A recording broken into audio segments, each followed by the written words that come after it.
Hello friends, welcome back to Gopika's kitchen. எல்லோரும் எப்படி இருக்கீங்க?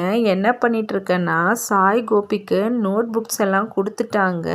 ஸோ புக்ஸுக்கு கவர் போடணும். ஸோ அதனால் எடுத்து வச்சிட்ருக்கேன். மே 14 ஸ்கூல் எல்லாம் ரீஓப்பன் ஆகிடுச்சு. ஆனால் நாங்கள் எங்கள் ஊருக்கு வந்தது மே 18 தான் வந்தோம். ஸோ வந்துட்டு புக்ஸ் எல்லாம் வாங்கியாச்சு. 1 வீக்காக இதுக்கு கவர் போடணும்னு நானும் நினச்சிட்டே இருக்கேன். ஆனால் அதுக்கான டைமு சுத்தமாக கிடைக்கவே இல்லை.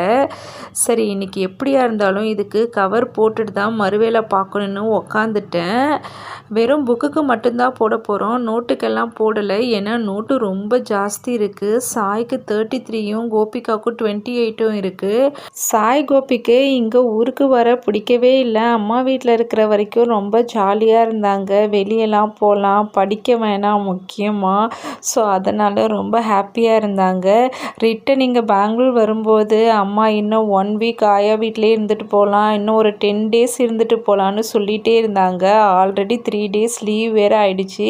சரி, இதுக்கு மேலே லீவ் போட்டால் சரி வராதுன்னு ஊருக்கு கிளம்பி வந்துட்டோம். இங்கே வந்து பார்த்தா டெய்லியும் மழை பெஞ்சிட்டே இருக்குது. கிளைமேட் நல்லாவே இல்லை. சும்மாவே நம்ம பசங்க எப்போ பாரு கோல்டு காஃப்னு இருப்பாங்க. இப்போ சொல்லவே வேணாம். ஒரு வழியாக எல்லா புக்குக்கும் கவரெல்லாம் போட்டாச்சு. எல்லாத்துலேயும் நேம் எழுதிட்டு ஸ்கூலுக்கு கொடுத்து விட்டுறலாம். புக்ஸு நோட்ஸு எல்லாமே வந்து ஸ்கூலில் தான் வச்சுருப்பாங்க. அப்பப்போக்கி கிளாஸ் எடுக்கும்போது அந்தந்த சப்ஜெக்ட்டுக்கு எழுத கொடுத்துட்டு திருப்பி வாங்கி வச்சுப்பாங்க.